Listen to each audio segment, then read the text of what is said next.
नमस्कार, मैं कादम्बिनी शर्मा हूँ आपके साथ। इस वक्त दुनिया की सबसे बड़ी खबर है अमेरिका का वेनेजुएला पर हमला और वहां के राष्ट्रपति को कब्जे में करना।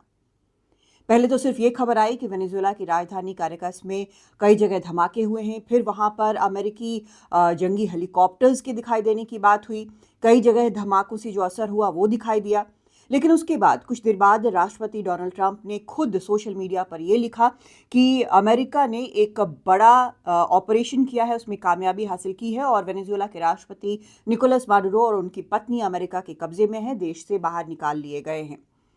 वेनेजुएला की उपराष्ट्रपति डेल्सी रोड्रिगेज ने कहा कि राष्ट्रपति लापता हैं और उनके उनके लिए प्रूफ ऑफ लाइफ उन्होंने मांगा। ये भी कहा कि फिलहाल वो इंचार्ज हैं। असल में कई महीनों से राष्ट्रपति ट्रंप जो है वे वेनेजुएला के राष्ट्रपति के खिलाफ बयान दे रहे थे, कह रहे थे कि उनको सत्ता छोड़नी चाहिए। उन्हें सबसे बड़ा ड्रग ट्रैफिकर उन्होंने बताया और सत्ता से बेदखल करने की बात की।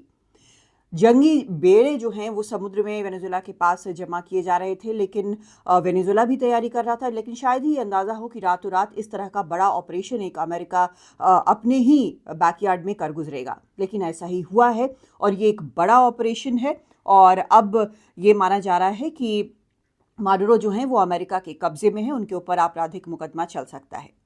लेकिन इस पूरे मामले को अलग थलग करके नहीं देखा जा सकता है। वो इसलिए क्योंकि वेनेजुएला भले ही अमेरिका के बैकयार्ड में एक देश हो, लेकिन ये ज़रूर है कि उसके ऊपर जो ऑपरेशन अमेरिका ने किया है उसके इम्प्लीकेशंस बहुत अलग हैं। वेनेजुएला जो है वो बिल्कुल पुख्ता रूप से दुनिया का सबसे बड़ा तेल प्रोड्यूसर है। सबसे ज़्यादा वहाँ पर रिजर्व्स हैं तेल के, नेचुरल गैस के और बाकी रिसोर्सेज के।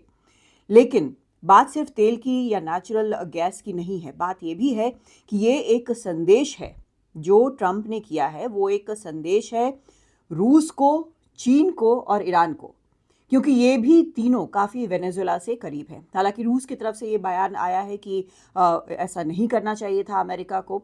बाकी बयानों का इंतज़ार है। ईरान को निश्चित तौर पर चिंता होगी, लेकिन क्या है इम्पोर्टेंस इसका ज़रा समझने की कोशिश करते हैं। संदेश क्या है राष्ट्रपति ट्रंप का वेनेजुएला के अलावा बाकी देशों को? जो लैटिन अमेरिका के देश हैं उनको साफ संदेश है कि अगर वो अमेरिका के इतने करीब रह रहे हैं, इतने बड़े सुपर पावर के इतने करीब रह रहे हैं, तो उनकी शर्तें जो है, अमेरिका की शर्तें हैं, उनको मानकर ही आगे चलना होगा। दूसरी तरफ चीन को ये संदेश है कि जिस तरह से वो लगातार अपना दबदबा बढ़ाने की कोशिश कर रहा है, ठीक अमेरिका के बिल्कुल पास, वो नहीं चलेगा। रूस को भी साफ संदेश है कि यहाँ पर एक ही सुपर पावर है और वो है अमेरिका। चीन से किस तरह के रिश्ते हैं वेनेजुएला के, ये आपको बताती हूँ। एनर्जी सिक्योरिटी जो है वो काफ़ी मायने रखता है। तो यहाँ पर चीन जो है उसके लिए एक क्रूशियल एनर्जी सोर्स ये हो सकता है। कई कारणों से जो इंपोर्ट्स हैं चीन के लिए वो फ्लक्चुएट करते रहें, लेकिन काफ़ी तेल जो है माना जाता है कि कोवर्ट तरीके से चीन खरीदता है। जो जियो पॉलिटिकल जो लेवरेज कहा जाता है वो चीन यहाँ पर अप्लाई करने की कोशिश करता है, ताकि अमेरिका जो है उसका ध्यान भी इंडो पैसिफिक से थोड़ा बटा रहे, ज़्यादा उसके ऊपर ध्यान ना लगा रहे, और एक तरह का डाइवर्जन ये ज़रूर प्रेजेंट करता है। वहाँ पर चीन ने telecommunication, defence equipment, infrastructure technology जैसे पावर प्लांट, रेलवे वगैरह भी मजबूत किए हैं। तो काफ़ी प्रेजेंस है चीन का वहाँ पर, और कई तरह के लोन वगैरह भी वो दे रहा है। इनफैक्ट लैटिन अमेरिकी देशों में चीन जो है सबसे ज़्यादा लोन देने वाला देश है। तो ये अपने आप में एक बहुत बड़ी बात है और चीन को निश्चित तौर पर इसकी चिंता होगी, और ये संदेश जो है इस तरह का ऑपरेशन जो अमेरिका ने किया है वो चीन को भी है। दूसरी तरफ रूस जो है वो वेनेजुएला का सबसे बड़ा ट्रेडिंग पार्टनर है, यानी कि रशिया का लैटिन अमेरिका में सबसे बड़ा जो ट्रेडिंग पार्टनर है वो वेनेजुएला है। कई शैडो फ्लीट्स जो मानी जाती हैं जिनके ज़रिए तेल चुपके से जो रूस भेजता रहा है, ये आरोप है कि उसमें वेनेजुएला के जो शिपिंग लाइंस हैं वो भी इन्वॉल्व हैं। जहाँ तक ईरान का सवाल है, अभी जो डोनाल्ड ट्रंप हैं उन्होंने साफ तौर पर यह कहा था कि अगर हिंसक तरीके से ईरान में हो रहे प्रदर्शन को दबाया गया तो अमेरिका तैयार है और वो प्रदर्शनकारियों के बचाव में उतर सकता है। तो अभी जब वेनेजुएला पर ये इस तरह का ऑपरेशन हुआ है तो ईरान के लिए अभी ये संदेश और भी ज़्यादा गंभीर हो जाता है।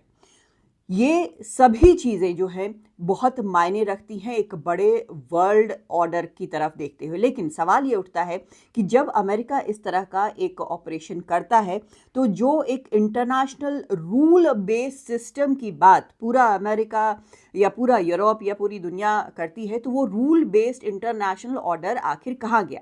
क्या यहाँ पर सीधी-सी ये बात है कि जिसकी लाठी उसकी भैंस, जिसके पास ताकत है वो चाहे जो हो वो मनवा लेगा? और जब अमेरिका ये वेनेजुएला के साथ कर सकता है, तो फिर रूस अगर यूक्रेन के साथ करता है या कल को चीन अगर ताइवान के साथ करता है, तो फिर आखिर क्या कहा जाए? क्या ये वही काम नहीं है जो अमेरिका ने वेनेजुएला के साथ किया? क्या उसको किस तरह से जस्टिफाई किया जा सकता है? मादुरो चाहे जो भी थे, चाहे वो डिक्टेटर थे, चाहे वो ड्रग ट्रैफिकर थे, जैसा कि अमेरिका ने आरोप लगाया है, लेकिन क्या किसी दूसरे देश में घुसकर कोई देश इस तरह से सत्ता परिवर्तन कर सकता है? ये बड़ा सवाल है।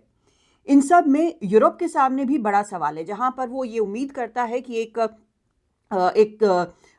तरह से मीडिएट कहीं न कहीं रूस और यूक्रेन के बीच अमेरिका करेगा। उसी में जब अमेरिका इस तरह की चीज़ करता है, तो एक मॉरल स्टैंडिंग कहाँ पर है, ये सवाल ज़रूर उठता है।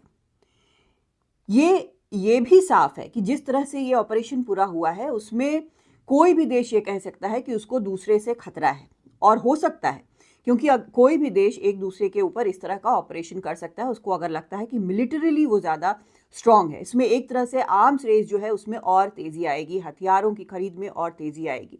फ़ायदा उन देशों को होगा जो हथियार बनाते हैं, बेचते हैं और पूरी इंडस्ट्रीज़ उनके पास है। तो कुल मिलाकर ये दुनिया के लिए निश्चित तौर पर अच्छी खबर नहीं है।